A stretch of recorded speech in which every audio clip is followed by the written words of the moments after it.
अच्छा भराता है कि घर में भोजन करने से पेट अच्छा भराता है? बोलो बोलो, जम के बोलो जरा। घर में। तो शादी में तो रसगुल्ला भी बना है, इमरती भी बनी है, पकोड़ा भी बना है, दही बड़ा भी बना है, इमरती भी बनी है, सब कुछ बना, पर पेट नहीं भरा है। 10 दिन तुम शादी का भोजन कर लो, 11वें दिन तुमको घर की रोटी की याद आएगी, भले बिना घी की हो, भले बिना घी की।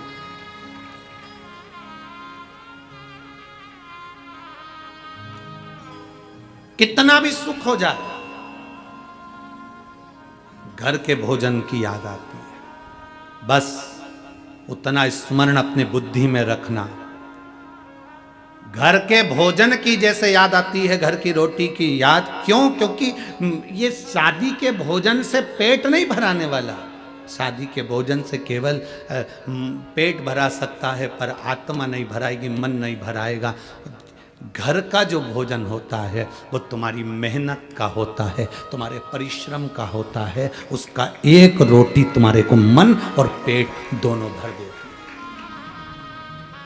एक रोटी मन और पेट दोनों भर देती है, क्योंकि वो घर का भोजन है। एक गांव के व्यक्ति ने एक पोस्ट मास्टर से कहा, मास्टर साहब, मेरे बेटा बहुत दूर रहता है, मुझे पैसे की ज़रूरत पड़ती है, मैं पत्र लिख दूं, आप मेरे बेटे को पहुंचा देना।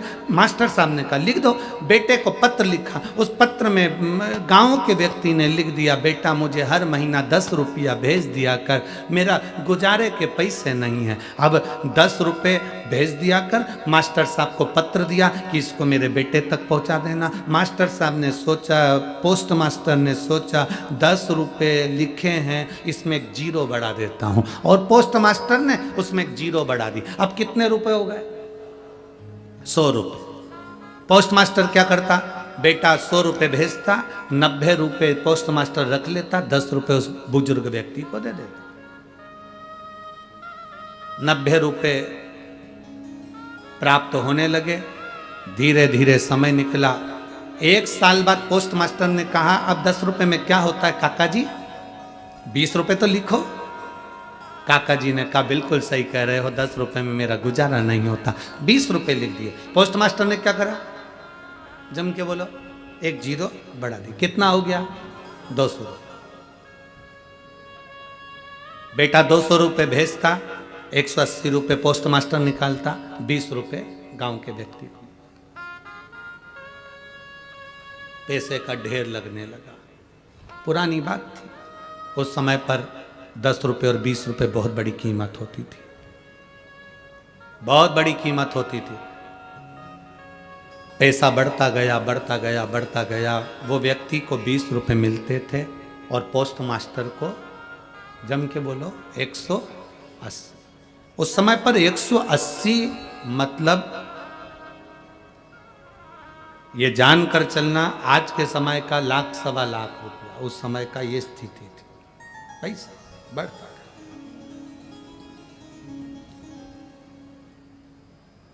पोस्ट मास्टर बड़ा खुश, गाड़ी आ गई, बंगला बन गया, नाम हो गया, शोहरत हो गई, इज्जत हो गई, धन हो गया। जैसे जैसे धन बढ़ता है, व्यक्ति की सोच बढ़ जाती है कि मैं पद प्रतिष्ठा वाला हो गया।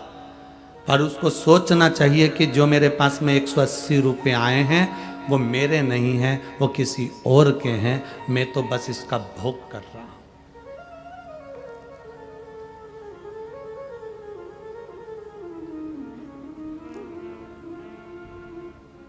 खाओ उतना जितना पचा सकते हो, और कमाओ उतना जितना भोग कर सकते हो। ज्यादा खाओगे अपाच्य हो जाएगा, ज्यादा कमाओगे तो दुनिया की दृष्टि में आ जाएगा। खाओ उतना जितना पचा सकते हो, कमाओ उतना जितना भोग कर सकते हो। मास्टर साहब बढ़ते गए, बढ़ते गए, बढ़ते गए, बढ़ते गए। गाड़ी भी बड़ी, बंगला भी बड़ा, सुख भी बड़ा। पर समय ऐसा आ गया कि घर में जो सदस्य रहते थे धीरे धीरे सब बीमार पड़ने लगे, रोग ग्रसित हो गए।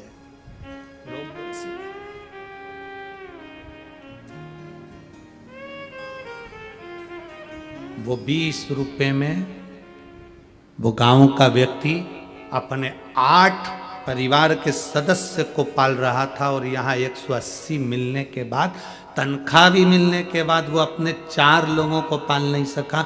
बीमार पड़ते गए, वैद्य जी को बुलाया, डॉक्टर को दिखाया, रोग ग्रस्ता गया, ग्रस्ता गया, और धीरे धीरे धीरे धीरे जो गाड़ी थी वो भी चले गई, बंगला था वो भी चले गया, और मालूम पड़े घर में सदस्य रहने वाले भी चले, सदस्य रहने वाले, केवल एक पत्नी, बेटा, बेटी और पति बचा। माता गई, पिता गए, भाई गए, बंधु गए, सखा गए, सब चले गए। आंख में आंसू पोस्ट मास्टर के, नैनों में जल भरा था, रो रहा था।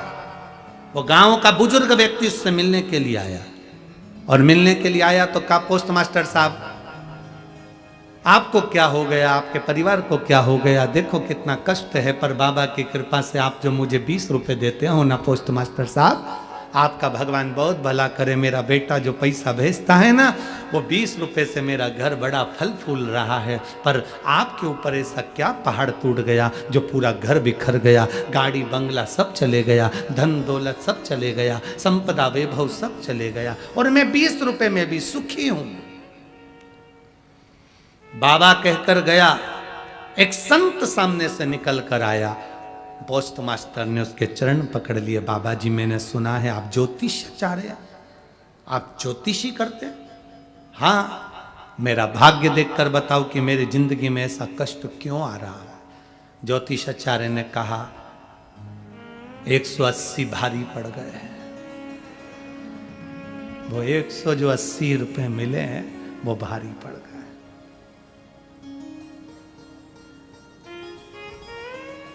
मत दे तू इसको 180, पर उसके बेटे के पास खबर पहुंचा दे कि तेरे 180 रुपए मैंने भोग करे, 20 रुपए तेरे पिता को दिए। अगर वो बेटा तुझे माफ कर देगा तो समझ ले कि तू वापिस स्वस्थ हो जाएगा, वापिस स्वस्थ। हम फिर कहेंगे, मत बुरे कर्म कर बंदे, वरना पछताएगा। भगवान की आंखों से तू बच नहीं पाएगा, तू बच नहीं पाएगा।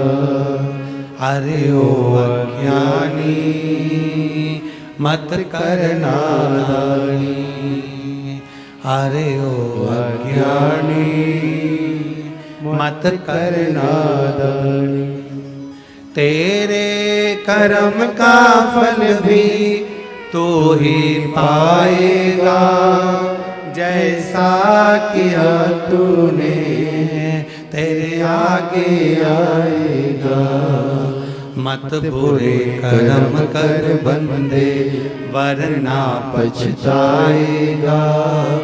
भगवान की आंखों से तू बच नहीं पाएगा, तू बच नहीं पाएगा। बहुत धन हो गया तुम्हारे पास में, बहुत वैभव हो गया तुम्हारे पास में, बहुत गाड़ियां हो गई तुम्हारे पास में, लोग तुमको भैया जी कहने लगे, आदर करने लगे, सम्मान करने लगे, तुम्हें सलाम ठोकने लगे, तो तुम ये मत सोचना कि तुम बहुत ऊंचे हो गए।